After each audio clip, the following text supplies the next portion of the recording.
नमस्कार दोस्तों, आपका स्वागत है यूट्यूब चैनल एसके टेक्नोलॉजी पर। तो यूपी स्कॉलरशिप 2024-25 यानी कि जो मौजूदा सेशन चल रहा है उसमें जो फॉर्म भरने को लेकर समस्याएं आ रही हैं, आप लोग को बहुत लोगों को अलग अलग तरीके की आप लोग को समस्याएं आ रही हैं। तो इस वीडियो में हम लोग क्या करेंगे कि आपको फॉर्म भरना कैसे है 2024 में, यानी कि जो नया तरीका है, नए तरीके में इन्होंने जो चेंजेस किए हैं उन सभी को ध्यान में रखते हुए आप लोग को फॉर्म अपना पूरा कैसे करना है। डेट को लेकर भी कुछ डाउट्स चल रहे हैं आप लोग के मन में कि आखिर में तारीख भी पास आ रही है या तारीख कब तक है, तो वो चीज़ें भी इसमें एक बार दोबारा से मैं आपको समराइज कर दूंगा, आपको बता दूंगा कि आपके पास टाइम कितना है, आपको कौन सी चीज़ों के लिए क्या क्या करना पड़ेगा, कौन सी चीज़ों के लिए आपको परेशान होना है या नहीं होना है। बहुत तरीके की समस्याएं आ रही हैं आपको, फाइनल प्रिंट से रिलेटेड, एनपीसीआई से रिलेटेड समस्याएं आप लोग को आ रही हैं, किसी का कोर्स ब्रांच सेलेक्ट नहीं हो रहा उससे रिलेटेड समस्या आ रही है, वी आर नॉट सॉरी आ रहा है। तो इस तरह की जितनी आपकी प्रॉब्लम्स हैं इस वीडियो के अंदर हम लोग सारी डिस्कस करेंगे। फ्रेश फॉर्म को लेकर जो है कि मेन बात की जाएगी, फ्रेश फॉर्म हो गया, रिन्यूअल के बारे में भी आपको चीजें बता दूंगा। तो वीडियो आप लोगों के लिए इंपॉर्टेंट होने वाली है, आपको चीजें जो है आपके जो डाउट होंगे वो आपको क्लियर हो जाएगा, समझ में आ जाएगा आपको। तो वीडियो फटाफट सभी लोग लाइक कर दीजिए, चैनल को सब्सक्राइब नहीं कर रखा है। देखो यूपी स्कॉलरशिप की आपको सही अपडेट्स पानी है, लास्ट 2 ईयर से आप देख सकते हो मैं लगातार आपको जो है कि सही और करेक्ट इन्फॉर्मेशन आपको प्रोवाइड करता रहा हूँ। तो आपको सही इन्फॉर्मेशन चाहिए तुरंत सब्सक्राइब करके आप लोग रख लीजिए। तो चलिए लाइन से बात करते हैं, आपको फॉर्म भरने के लिए करना क्या पड़ेगा। फ्रेश फॉर्म देखो, जो सबसे पहला आपको प्रोसेस है, अगर आप पहली बार फॉर्म भर रहे हो तो आप सभी को देखो मैक्सिमम लोग ऑलरेडी मालूम होगा क्या करना पड़ेगा, आपको रजिस्ट्रेशन करना पड़ेगा। रजिस्ट्रेशन करने के लिए करना क्या पड़ेगा, देखो यूपी स्कॉलरशिप की वेबसाइट सभी लोग को मालूम है, आप लोग को यूपी स्कॉलरशिप की वेबसाइट आप लोग ये वाली ओपन कर लेना है। जैसे भी ओपन करते हो गूगल पर सर्च करोगे तो भी पहले नंबर पे यही आ जाएगी। वहां से क्या करना पड़ेगा, आपको स्टूडेंट सेक्शन आपको यहाँ दिखाई दे रहा है। अगर आप पहली बार फॉर्म भर रहे हो, आपने रजिस्ट्रेशन नहीं किया है, तो सबसे पहला जो काम आपको करना पड़ेगा वो आपको करना पड़ेगा रजिस्ट्रेशन। जो ये प्रोसेस होता है ये 2 तरीके से होता है, जो यूपी स्कॉलरशिप का पूरा फॉर्म भरने का प्रोसेस है वो 2 तरीके से होता है। सबसे पहले आपको करना पड़ेगा रजिस्ट्रेशन। रजिस्ट्रेशन करने के बाद आपको क्या करना पड़ेगा, अपना फॉर्म पूरा करना पड़ेगा, फॉर्म आपको क्या करना पड़ेगा, फिल करना पड़ेगा। तो जो पहला प्रोसेस है रजिस्ट्रेशन है, जब रजिस्ट्रेशन करोगे तो आपको क्या, आपका रजिस्ट्रेशन नंबर मिल जाएगा, आपको पासवर्ड मिल जाएगा, उसकी डिटेल्स आपको क्या करना पड़ेगा, लॉगिन करके अपना फॉर्म फिलअप करना पड़ेगा। इसलिए जब आप यहाँ पर विकल्प में देखोगे तो यहाँ पर जो स्टूडेंट सेक्शन में जो ऑप्शन आप देख रहे हो, क्या क्या ऑप्शन दिखाई दे रहा है, देखो एक रजिस्ट्रेशन है, उसके बाद फ्रेश का लॉगिन, रिन्यूअल का लॉगिन और करेक्शन, ये आपको इग्नोर करना है, ये पुराना पोर्टल है इससे मतलब नहीं है। तो 3 तरह के विकल्प आपको दिख रहे हैं, पहला है रजिस्ट्रेशन करना, दूसरा है फ्रेश लॉगिन करना और तीसरा है रिन्यूअल लॉगिन करना। पहली बार फॉर्म भर रहे हो तो आपको फ्रेश लॉगिन का इस्तेमाल करना पड़ेगा। सबसे पहले क्या करना पड़ेगा, आप रजिस्ट्रेशन पर जब क्लिक करोगे तो आपको क्या, ये एक नई वेबसाइट पर आपको ले जाएगा। जब रजिस्ट्रेशन पर क्लिक करोगे तो आपके सामने ये वाला पोर्टल जो है कि खुलकर आ जाएगा।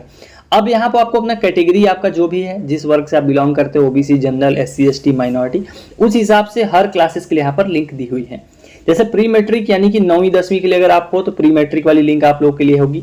अगर आप 9वीं 10वीं से ऊपर वाले क्लासेस में हो, जैसे कि आप अगर हम बात करें यहाँ पर, जैसे कि आप 11th 12th में हो तो आपके लिए दूसरी वाली लिंक आपको उसको इस्तेमाल करनी है। 11वीं 12वीं से ऊपर वाली क्लासेस में हो तो आपको ये वाली लिंक का इस्तेमाल करना है।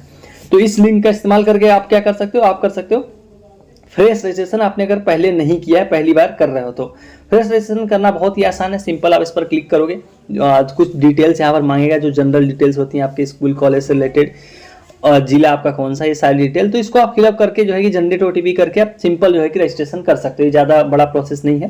तो इसको आप लोग कर सकते हो। इसमें आपको रजिस्ट्रेशन नंबर मिल जाएगा, जो भी रजिस्ट्रेशन नंबर मिलेगा आपको उसका स्क्रीनशॉट या उसको कॉपी करके रख लेना है, और पासवर्ड भी आप एक जनरेट करोगे तो उस पासवर्ड को भी आपको लिख के रख लेना है, क्योंकि ये दोनों चीज़ें आपको क्या करेंगी, लॉगिन में काम आएंगी। तो इस चीज़ों को आपको ध्यान में रख के जो है कि अपना रजिस्ट्रेशन कर लेना है। जब आप रजिस्ट्रेशन कर लोगे तो लॉगिन करने के बाद जो आप लोगों को समस्या आ रही है उस पर हम लोग बात करते हैं। देखो लॉगिन करने में अभी क्या करना पड़ेगा, जब आप रजिस्ट्रेशन कर लोगे उसके बाद हम लोग बात करते हैं कि आखिर में उसके बाद आपको क्या क्या चीजें करनी पड़ेंगी।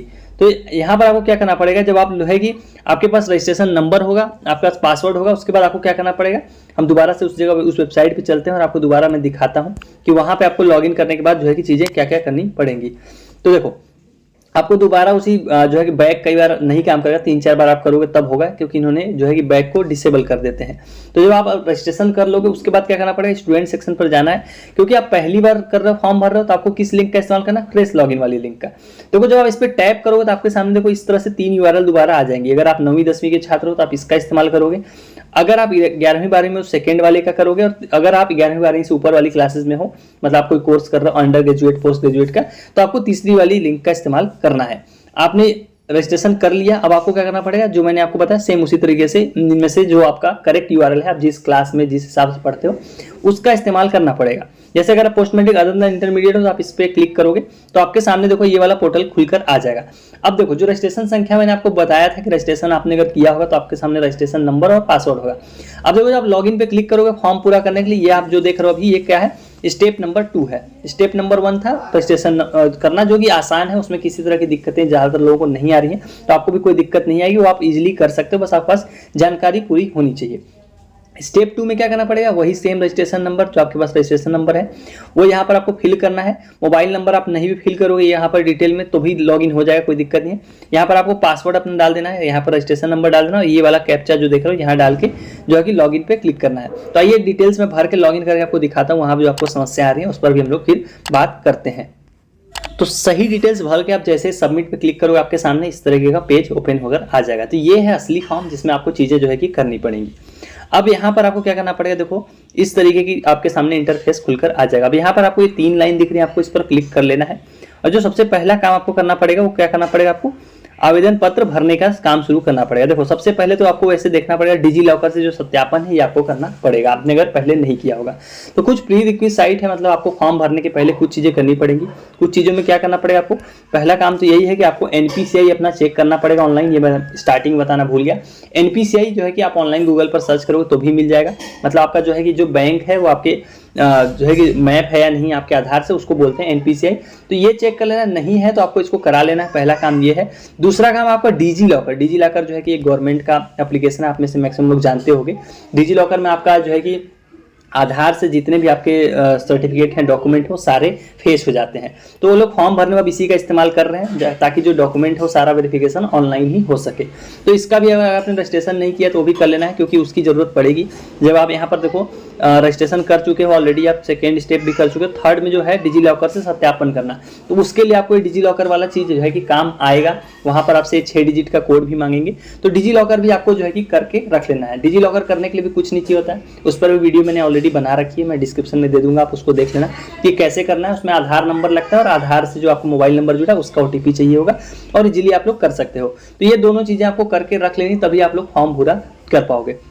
देखो तो इस तरीके का इंटरफेस खुलेगा आपके सामने। आवेदन पत्र पे आप जब क्लिक करोगे आवेदन पत्र भरने के लिए, तो यहाँ पर अब देखो समस्याएं आप लोग को अलग अलग जो है कि यहाँ पर आप लोग को आ रही है। जैसे जिनका मैंने लॉगिन किया, अगर आप देखोगे सिलेक्ट कोर्स देखोगे, सिलेक्ट कोर्स में कोई कोर्स नहीं आ रहा है। आप में से बहुत लोग ऐसे होंगे जिनको इस तरह की समस्याएं आ रही होंगी, कोर्स नहीं सिलेक्ट हो रहा होगा। तो जो इसका कारण है वो सिंपल है। इसका कारण ये है कि क्या होगा, आपको जो है कि जो आपका कॉलेज होता है उनको क्या करना पड़ता है, मास्टर डेटा तैयार करना पड़ता है अपने कॉलेज का, अपने विद्यालय का, अपने कॉलेज का। मास्टर डेटा मतलब था पूरे कॉलेज में कितने छात्र पढ़ते हैं उनकी जो एक लिस्ट बनाई जाती है, उस लिस्ट को जो है कि समाज कल्याण अधिकारी द्वारा वेरीफाई कराया जाता है। जब ये चीज़ें हो जाती हैं तब उस कॉलेज के लिए ये वाली डिटेल्स जो है कि इनेबल करते हैं ये लोग। तो जो आपका कॉलेज है उसकी तरफ से ये चीज़ पेंडिंग पड़ी हुई है। तो जो आपको जिनको भी इस तरह की समस्याएं आ रही हैं, सेलेक्ट कोर्स वाली हो गई, या फिर आपको दिखाता हूँ किस तरीके की समस्याएं की हम बात कर रहे हैं यहाँ पर, या फिर आप लोग को इस तरीके की समस्याएं बहुत लोग आ रही होंगी। दिखा देता हूँ एक बार आपको, जब आप लोग फाइनल आगे चले जाओगे तब भी इस तरह की समस्या बहुत लोग आ रही है। Course not locked by related institution, इस तरीके की समस्या आ गई, या सिलेक्ट कोर्स की आ गई। जो इस तरीके की प्रॉब्लम आप लोग देख रहे हो, जो अभी मैंने आपको स्क्रीन पर दिखाया है 1-2 तरीके का, तो जो ये 2 तरीके की प्रॉब्लम है ये क्या है, ये आपके कॉलेज से जुड़ी हुई है। इसके लिए आपको परेशान नहीं होना है, सीधा अपने कॉलेज से कॉन्टेक्ट कीजिए, वो लोग इसके बारे में बताएंगे। तो जिनको भी कोर्स, ब्रांच या इस तरीके की समस्याएं आ रही हैं, इंस्टीट्यूशन का कुछ भी आ रहा है, तो ये अपने कॉलेज, अपने स्कूल से कॉन्टेक्ट करना है, उनकी तरफ से चीज़ें पेंडिंग पड़ी हुई हैं, तब जाके ये चीज़ें होंगी आपकी। तो ये तो हो गया, ये वाली चीज़ हो गई। तो ये आपने देखा कि जिनका मैं अभी फॉर्म लॉगिन किया था उनके में भी सेम समस्याएं ये वाली ही आ रही हैं। तो इस वाली समस्या का सोल्यूशन आपको मैंने बता दिया। सोल्यूशन कुछ नहीं, इसका डायरेक्ट आपको कॉलेज में बात करना पड़ेगा। जब तक वो लोग मास्टर डेटा का काम नहीं करेंगे तब तक ये ऑप्शन आपको देखने को नहीं मिलेगा। तो ये हो गया ये पहली समस्या। अब इसके अलावा जो बाकी समस्याएं आप लोग आ रही हैं उस पर बात कर लेते हैं। ये मैं फ्रेश रिन्यूअल सबको ही आ रही है इस तरह की समस्या। VR सॉरी वाली जो प्रॉब्लम हो गई, जो पहली बार फॉर्म भरा उनको खास तौर से, जो रिन्यूअल है उनको मालूम है। तो ये कोई मतलब आपके फॉर्म से रिलेटेड समस्या नहीं है, ये वेबसाइट की समस्या है। जो यूपी स्कॉलरशिप की वेबसाइट है उसमें दिक्कत है। तो इससे रिलेटेड आपको क्या करना पड़ेगा, इससे रिलेटेड आपको कुछ भी नहीं करना पड़ेगा। ये वेबसाइट ये लोग ठीक करेंगे तभी आप लोग चीज़ें ये कर सकते हो। जनरल आपको क्या करना पड़ेगा, एक चीज़ आप लोग कर सकते हो ध्यान में रखने के लिए, जो वेबसाइट होती है उस पर ट्रैफिक जो है कि जब कम हो तब आप लोग फॉर्म भरें तो ज़्यादा चांसेस रहेंगे। तो मतलब आप कोशिश कीजिए लेट नाइट फॉर्म भरने के लिए, मतलब ज़्यादा रात में अगर आप ट्राई करो जब ट्रैफिक कम हो, या फिर एकदम अर्ली मॉर्निंग, एकदम सुबह सुबह आप ट्राई करो 5-6 बजे उठ के, तो आपको ट्रैफिक जब कम होगा तो वेबसाइट ज़्यादा स्मूथ काम करती दिखेगी और वो समस्याएं से आप जो है कि दूर रहोगे। सेम चीज़ आपको एनपीसीआई से रिलेटेड भी वो लोगों को दिक्कत आ रही है, status not receive from NPCI server. तो जो ये वाली समस्या, सबसे पहले तो आपको एनपीसीआई चेक करना है। अगर आपका एनपीसीआई है, एनपीसीआई एक्टिव है, सब कुछ ओके, फिर ये समस्या आ रही है तो आपको सेम काम करना पड़ेगा। अर्ली मॉर्निंग ट्राई करना है आपको, जब जो है कि एकदम ट्रैफिक कम हो वेबसाइट पे। सुबह सुबह ट्राई करो आप, जब मतलब बहुत कम लोग यूज कर रहे हो वेबसाइट, तो ज़्यादा चांसेस है कि आपकी ये चीज़ें जो है कि एनपीसीआई का सत्यापन हो जाएगा जी। तो जो इस तरीके की समस्याएं हैं ये आपको ऐसे सॉल्व करनी है। अब देखो यहाँ पर डेट को लेकर जो है कि कुछ समस्याएं आप लोग को चल रही हैं। देखो जो वेबसाइट है वो अभी आपको मालूम है, एक बार मैं समराइज करता हूँ। जो SC/ST है, SC/ST कैटेगरी के अगर आप छात्र हो तो जो आपके लिए टाइम दिया गया है, 3 राउंड में इन्होंने फॉर्म भरने को बोला गया है। तो एक राउंड आपका नवंबर में सबके लिए खत्म हो जाएगा, नवंबर 20 तक एक पहला राउंड आप सपोज कर लो है। जनरल के लिए 16 नवंबर तक है, OBC के लिए 20 नवंबर तक है और SC/ST के लिए भी आई थिंक 20 नवंबर के आसपास ही है। तो ये फर्स्ट राउंड है। फर्स्ट राउंड किसके लिए है? SC/ST और जनरल के लिए। OBC के लिए हालांकि ऑफिशियली अभी कोई फर्स्ट, सेकेंड, थर्ड राउंड नहीं है, तो उस बारे में एक थोड़ी सी चिंता की बात जरूर है। 20 नवंबर लास्ट डेट है ओबीसी वाले छात्रों के लिए, लेकिन पूरे चांसेस है कि डेट आगे बढ़ेगी सबके लिए, क्योंकि ओबीसी के छात्र अभी तमाम वेबसाइट काम नहीं कर रही जिसके कारण फॉर्म नहीं भर पाए। तो ये डेट आगे बढ़ेगी, तो परेशान नहीं होना है। देखो एक काम आप लोगों को मैं हर बार बताता हूँ कि आपको जल्दबाजी में फॉर्म नहीं भरना है, गलत करके कुछ भी। तो जैसे जैसे फाइनल प्रिंट किस लोगों का नहीं आ रहा तो उसमें परेशान नहीं होना, उसको आप ऐसे ही छोड़ दो। वेबसाइट की समस्या है, मतलब ऐसा कोई भी नहीं जिसका फॉर्म का फाइनल प्रिंट तुरंत निकल जा रहा है। तो फाइनल प्रिंट में समस्याएं आ रही हैं, उसको आपको फॉर्म आपने भर दिया, उसको वहीं पर रहने दो। ट्राई करते ना, कुछ टाइम में लॉगिन करके देखना, अगर निकल रहा है, नहीं निकला तो भी परेशान नहीं होना। वो वेबसाइट की समस्या है, वो सभी को आ रही है, आप अकेले नहीं हो जिसको समस्या आ रही है, सबको आ रही है। तो वो चीज़ें वो लोग अपनी साइड से ठीक करेंगे। तो ये तो हो गया ये सारी चीज़ें। अब एक इंपॉर्टेंट चीज़ जो न्यूज़ निकल कर आई है वो भी मैं आपको इसी वीडियो में दिखा देता हूँ। न्यूज़ क्या निकल कर आई है कि बायोमेट्रिक के लिए आपको अगर कॉलेज से फ़ोन आता है, मतलब आपके कॉलेज से आपको कुछ भी फ़ोन आता है बायोमेट्रिक से रिलेटेड, तो आपको ज़रूर उठाना है और कॉलेज जाना पड़ेगा, क्योंकि इस बार से इन्होंने जो है कि लागू कर दिया है। सबसे पहले क्या करना पड़ेगा, इन्होंने जो है कि आपकी जो ये जो कॉलेज के प्रिंसिपल हैं जो भी हैं उनको जो है कि सबसे पहले तो अंगूठा लगवाने जाना पड़ेगा समाज का ऑफिस। जब वो लोग फिंगरप्रिंट लगा लेंगे उसके बाद बायोमेट्रिक मशीन से आप लोग की भी अटेंडेंस लगेगी, और जो अटेंडेंस उसी अटेंडेंस के आधार पर आप लोगों को छात्रवृत्ति दी जाएगी। यहाँ पर आज जो न्यूज़ देख रहे हो इसमें भी सेम चीज़ लिखी हुई है, छात्रवृत्ति चाहिए तो विद्यार्थियों को लगानी होगी बायोमेट्रिक हाजिरी। और ये सेम आज की ही न्यूज़ है, आप देख सकते हो 6 नवंबर की न्यूज़ है। तो इसमें भी सेम चीज़, वही चीज़ लिखी हुई है कि जो है कि आपको बायोमेट्रिक अटेंडेंस से रिलेटेड ही आपको इस बार स्कॉलरशिप मिलेगी। तो कॉलेज से आपको कांटेक्ट में रहना, जब भी वो लोग बोलें जैसे बोलें आपको अपने कॉलेज से पता करते रहना बायोमेट्रिक क्या सीन है और कैसे अटेंडेंस लगी। क्योंकि देखो फॉर्म पूरा भर लोगे आप लोग और ये बायोमेट्रिक अटेंडेंस के कारण आप लोग को जो है कि स्कॉलरशिप नहीं मिलेगी, तो वो सही चीज़ नहीं है। तो उस चीज़ों का भी आपको ध्यान में रखते हुए जो है कि चीज़ें करनी पड़ेंगी। तो जो बाकी समस्याएं इंस्टीट्यूशन कॉलेज वाली आ रही हैं, कॉलेज से पेंडिंग पड़ा हुआ आपका, तो वो लोग करेंगे तभी आप लोग फॉर्म भर पाओगे। और उसके अलावा जितनी प्रॉब्लम आ रही है वो सारी की सारी जो है कि वेबसाइट की प्रॉब्लम है। तो कोई उसकी ट्रिक या कुछ ऐसा नहीं है, कोई भी आपको बता देगा कि कोई ट्रिक या कुछ तो आपको बहका है, ऐसा कुछ भी नहीं है। वेबसाइट भी अपनी एक है, उसका भी समस्या होती है और हर बार होती है, कोई नया नहीं है। तो जो डेट को लेकर डाउट थे वो भी मैंने आपको क्लियर कर दिए। जो ओबीसी वाले हैं उनके लिए ऑफिशियल जो डेट है फिलहाल वो 20 नवंबर तक है। किसके लिए? ओबीसी के लिए मैं बता रहा हूँ, ये ओबीसी सभी के लिए, मतलब 9, 10, 11, 12 और उसके ऊपर वाली क्लासेस के लिए भी। जनरल वाले छात्रों का जो फर्स्ट राउंड है वो 16 नवंबर का समाप्त हो जाएगा। अगर आप पहले राउंड में आना चाहते हो तो इसके पहले फॉर्म पूरा करो। हालांकि डेट सारी बढ़ेंगी, मैं आपको अभी बता दे रहा हूँ, एक्सपीरियंस है 2 साल से मैं इस पे काम कर रहा हूँ। तो जो डेट है ये बढ़ेंगी ही बढ़ेंगी, क्योंकि अभी फॉर्म आप लोग में से मैक्सिमम 80% लोग कंप्लीट नहीं कर पाए, 10-20% लोग इधर उधर से ट्राई करते करते धीरे धीरे कर चुके हैं, बट मैक्सिमम लोगों का नहीं हुआ। तो ये लोग डेट बढ़ाएंगे ही। अभी तो मास्टर डेटा का भी काम पूरा नहीं हुआ है, कॉलेज से पेंडिंग है, बायोमेट्रिक भी लोग ला रहे हैं। तो बहुत चीज़ें अभी होनी है। ये आप लोगों को टाइम पूरा दिसंबर तक मिलने वाला है फॉर्म भरने का। तो आराम से आपको टेंशन नहीं लेना है, फॉर्म भरना है, आराम से भरना है, गलत नहीं करना कोई फॉर्म, क्योंकि करेक्शन में जाने का मतलब होता है कि चांसेस कम हो जाते हैं। तो इन चीज़ों का आपको ध्यान में रख के जो है कि फॉर्म पूरा करना है।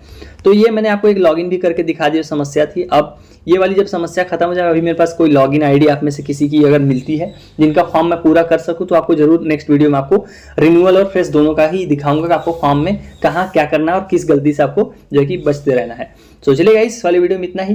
Thank you for watching, stay tuned to SK tech innovation.